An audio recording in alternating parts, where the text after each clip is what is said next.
garu.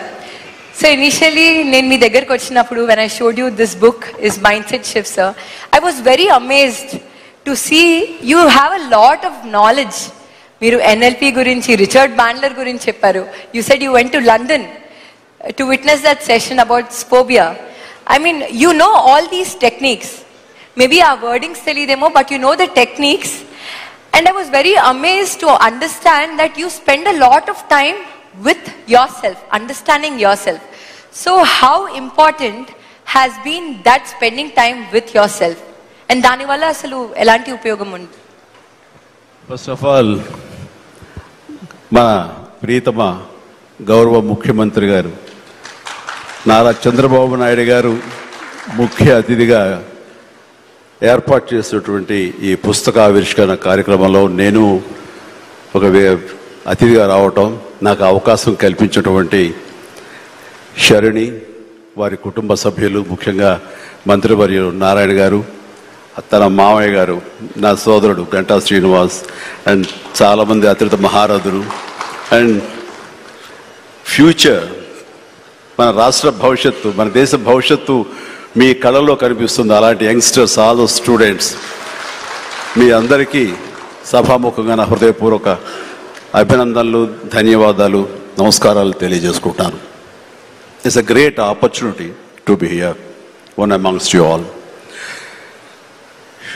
ఇలాగా శరణి ఇంటికి వచ్చినప్పుడు ఒక బుక్ రాశాను.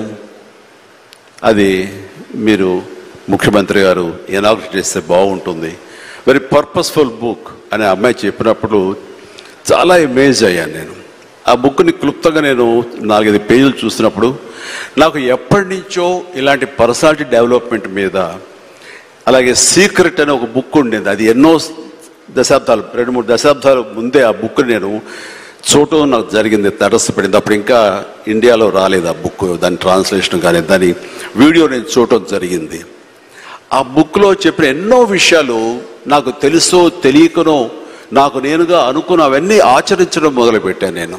అది నాకు ఎంతో హెల్ప్ అయింది. ఓ ఇలా ఉంటుందా అన్నది. సో తను అడిగిన ప్రశ్న కానీ ఇందాక గౌరవ ముఖ్యమంత్రి గారు చెప్తున్న దానికి మైండ్ సెట్ షిఫ్ట్ అనేది అత్యంత అవసరం. మనం ఒక గాడిన పడి అదే ధోరణిలో ఒక గానుగెద్దులాగా కష్టపడతాం. ప్రతి వాళ్ళు కష్టపడతారు, బట్ ఆ కష్టపడటంలో స్మార్ట్గా కష్టపడతారా, హార్డ్ వర్క్ తోటి వాళ్ళు కష్టపడుతున్నారా అనే దాని మీద మనం ఆలోచించుకుంటే కనుక చాలామంది ఇలాంటి అవేర్నెస్ లేక, ఇలాంటి శరణి లాంటి వాళ్ళు ఇచ్చేటువంటి పుస్తకాలు వాళ్ళకి గైడ్ చేయక, లేకపోతే గురువులు గైడ్ చేయక, లేకపోతే వాళ్ళుగా ఆ షిఫ్ట్ అనేది తెలియక అదే గానుగెద్దులాగా అదే కష్టంతో అలాగే జీవితాన్ని వెళ్ళదీసే వస్తారు. అట్లాగే ఏదో టైంలో రిటైర్డ్ అయిపోతారు, జీవితం చాలిస్తారు, ఇది చాలు ఈ జన్మకి ఇంతే అనుకుంటారు. అది కరెక్ట్ కాదు. మైండ్ షిఫ్ట్ చేయటం మూలంగా కష్టపడే మనస్తత్వం ఉంటే నీ ఇష్టమైనటువంటి ప్రొఫెషన్లో కనుక నువ్వు ఉండగలిగితే ఆ రాణింపు, ఆ వెళ్ళే హైట్స్ అది వేరే. అంటే ఉదాహరణకి నేను చెప్పుకుంటే నా గురించి సాదాసీదా కుటుంబంలో పుట్టి ఒక మామూలుగా ఒక డిగ్రీలో యావరేజ్ మార్కులతో చేసిన తర్వాత ఏం చేయాలి, ఎలా చేయాలి అని అనుకుంటే నా తల్లిదండ్రులు నన్ను గైడ్ చేసేంత నాలెడ్జ్ కూడా వాళ్ళకి లేదు. అలాంటి టైంలో నాకు అనిపించింది, నాకు చిన్నప్పటి నుంచి ఇంట్రెస్ట్ యాక్టింగ్. 10th క్లాస్ చదువుతున్నప్పుడు ఒక డ్రామా వేశాను, బెస్ట్ యాక్టర్ వచ్చింది. కాలేజ్ డేస్లో ఇంకో డ్రామా వేశాను, అది బెస్ట్ యాక్టర్ వచ్చింది. అది documented, it's that full proof. So నాకు అనిపించింది, ఓహో మనలో గొప్ప నటుడు ఉన్నారనమాట, మనం కనుక ట్రై చేస్తే సినిమా ఇండస్ట్రీలో ఒక లెవెల్లో ఉండొచ్చు అనమాట. ఎందుకు వెళ్ళకూడదు మన సినిమా ఇండస్ట్రీకి అని అనగానే ఎవరితో మాట్లాడినా సరే, ఏ సినిమా ఇండస్ట్రీ తక్కువ అనుకుంటున్నావా, నీకు తెలిసిన వాళ్ళు ఉన్నారా, నువ్వు వెళ్ళగానే పెద్ద గొప్ప అందగాడేవా, నేను వెల్కమ్ చేసేస్తారా అంటూ అందరూ నెగిటివ్గానే అనేవాడు. అదే సహజం, ఎందుకంటే ఇండస్ట్రీకి వెళ్ళి పాడైపోయిన వాళ్ళు అధిక సంఖ్యలో కనబడుతున్నప్పుడు నేను ఎక్కడో లింగులు ఇటుకుమంటూ నర్సాపురం మొగల్తూరు ఆ ప్రాంతం నుంచి వెళితే కనుక ఎంకరేజ్ చేసే భలే ఉన్నారో వెళ్ళరా అనేవాళ్ళు ఎందుకు ఉంటారు. కానీ లోపల నా తపన అంతా ఖచ్చితంగా వెళితే వెళ్ళాలి అనిపించింది. అదే విషయం అమ్మా నాన్నలు చెప్పాను. నేను మైండ్ షిఫ్ట్ గురించి మాట్లాడుతున్నాను. అమ్మా నాన్నలు చెప్తే, నువ్వు వెళితే నీకు ఇంట్రెస్ట్ ఉంటే వెళ్ళు, కానీ ఏదైనా జరగచ్చు, రేపు పొద్దున రాణించవచ్చు, రాణించకపోవచ్చు.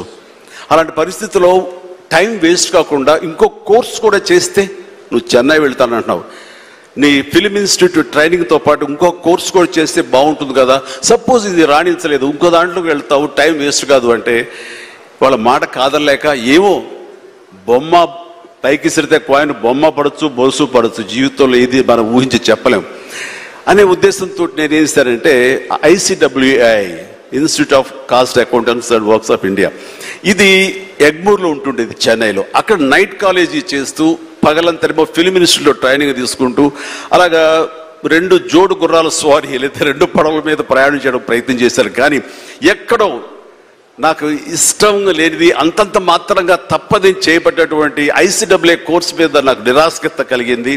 దాన్ని నెమ్మదిగా దానికి తెలియదుకాలు ఇచ్చేసి వదిలేశారు. ఆ తర్వాత ఫిలిం ఇన్స్టిట్యూట్లోనే నేను ఏమైనా చేయాలి, చావో రేవో బతుకో చావు ఇక్కడే ఉండాలి, మనం ఇందులో చేయాలి. ఎప్పుడైతే నేను ఒక డెసిషన్ తీసుకున్నానో నన్ను నేను ప్రూవ్ చేసుకోవడానికి నేను కష్టపడి పనిచేయాలి, నేను ఇందులో సాధించాలి, ఏమైనా అయ్యి తీరాలి అంటూ చాలా స్ట్రాంగ్గా నేను అనుకున్నాను. లేకపోతే నాకు జీవితం లేదు అనుకున్నాను. అలాంటి పరిస్థితుల్లో సినిమా ఇండస్ట్రీలో ఫిల్మ్ ఇన్స్టిట్యూట్లో నేను ట్రైనింగ్ తీసుకోవడం ఏంటి, సినిమా అవకాశాలు రావడం ఏంటి, అవి సద్వినియోగపరచుకోవడం ఏంటి, దాన్ని ద బెస్ట్ నేను చూపించుకోవడం ఏంటి, అక్కడ ఉన్నటువంటి డైరెక్టర్స్ వీళ్ళందరి చేత వావ్ అనిపించుకోవడం ఏంటి, అందరి దృష్టి నా మీద ఉండేలాగా నేను ఎక్కువగా యాక్టివ్గా ఉన్నటువంటి ఇవన్నీ నాకు దోహదపడి సినిమా అలాగా అంచెలంచెలుగా నేను ఈ రోజున మీరు చూస్తున్న ఈ స్థాయికి నేను వచ్చాను. ఇక్కడ ఏంటంటే ఏమైనా సరే 2 చేద్దాం, ఏమో జీవితం ఏమవుతుందో అనే అభద్రతా భావంతో ఉండే కంటే కాదు, ఖచ్చితంగా అనుకుంటే సాధించవచ్చు, నాలో టాలెంట్ మీద నాకు నమ్మకం ఉందని సాధించగలరు, కాబట్టి అది వద్దు అనుకుంటూ మైండ్ షిఫ్ట్ చేసుకుని దీని మీద ఫోకస్ పెట్టాను సరా, అక్కడ నేను సఫలీకృతునయ్యాను. అదే శరాణి చెప్పేది. ఎక్కడ డౌట్ ఉండకూడదు. ఆ ప్రొఫెషన్ నీకు ఇష్టమైన దాని ప్రొఫెషన్ అయ్యి ఉండాలి, దాని మీద నువ్వు ఇంట్రెస్ట్ పెంచుకోవాలి, అది సాధించడానికి కష్టపడి పనిచేయాలి, ఒళ్ళుంచి పనిచేయాలి, అది కూడా స్మార్ట్గా పనిచేయాలి. వీటన్నిటితో పాటు మన వ్యక్తిత్వం, మన బిహేవియర్, మన మంచితనం ఇవన్నీ కూడా యాడెడ్ ఫ్లేవర్, అది చక్కటి అందాన్ని ఇస్తాయి నువ్వు వెళ్తున్న ఈ బాటలో. అది చాలా ఇంపార్టెంట్. చాలామంది అత్యున్నత స్థానానికి వెళ్ళిపోతుంటారు, కానీ క్యారెక్టర్ లేకపోతే వాళ్ళు ఎంత ఎత్తుకెళ్ళినా సరే సర్లే పెద్ద చేసేళ్ళ అని అంటారు. అది ఎంత లేదన్నా సరే ఆ క్యారెక్టర్ కూడా నీకు లేని అందాన్ని తీసుకొస్తుంది, నీ కష్టానికి మరింత అందం ద్విగుణీకృతం అవుతుంది, నీ ఫలితం కూడా అంత బాగా ఉంటుంది. కాబట్టి మైండ్ సెట్కి షిఫ్ట్ అనేది చాలా చాలా అవసరం. ఆ రకంగా శరాణి చేసినటువంటి ప్రయత్నం సఫలీకృతం అవుతుంది, చాలామంది రీచ్ అవుతుంది, చాలామంది లబ్ధిదారులు పొందుతారు.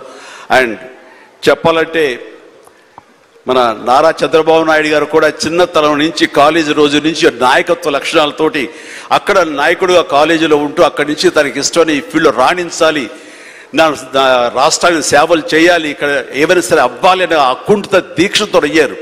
ఆ రోజున రామారావు గారు ఉంటారని ఆయన పాలిటిక్స్కి వస్తారని కాదు, ఆయనకు మీద నమ్మకం. ఆయన అట్లా ఏ మారుమూలన్నా నేను ఎట్లయితే యాక్టింగ్ మీద నా నమ్మకంతో నేను ఎలా ఉన్నానో అలాగే నాయకత్వ లక్షణాలతో పాలిటిక్స్లో రావాలి, రాణించాలి, ఇతోధికంగా ఎంతో సేవలు చేయాలని అనుకున్నారు. కాబట్టి నాయకుడిగా, స్టూడెంట్ నాయకుడిగా, విద్యార్థి నాయకుడిగా ఉన్న ఆయన పాలిటిక్స్లో రావడం ఏంటి అనుకోని పరిస్థితుల్లో అవకాశాలు వస్తే వాటిని చేజిక్కించుకుని వాటిని ఆసరాగా తీసుకుంటూ అంచెలంచెలుగా ఎదుగుతూ ఈ రోజున మనం చూసేటువంటి అద్భుతమైనటువంటి ఒక మహానాయకుడిగా ఎదిగారు.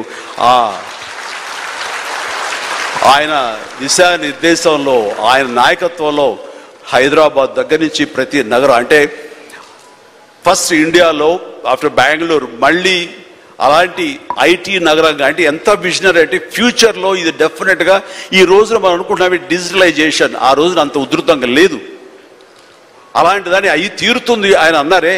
ఆయన మైండ్ సెట్ ఆ రోజు అలా షిఫ్ట్ చేసుకుని దానికి కట్టుబడి ఉన్నారు. కాబట్టి ఈ రోజున ఐటీలో కానివ్వండి, అతను డిజిటలైజేషన్లో కానివ్వండి, ఇదిగో ఈ రోజున ఏఐలో కానివ్వండి, ఆ స్థాయికి వెళ్ళటానికి నాంది పలికినటువంటి పాయనీర్ మన చంద్రబాబు నాయుడు గారు. సో ఇలాంటి నాయకుల మైండ్ సెట్ షిఫ్ట్ అవ్వడం అన్నది ఎంతగా అభివృద్ధిలోకి ఎంత ఇదిగా ఉందో మనం తేటతెల్లంగా చూస్తున్నాం. కాబట్టి it's a wonderful subject, Sharini. I do appreciate. All the very best. Thank you so much, sir. One takeaway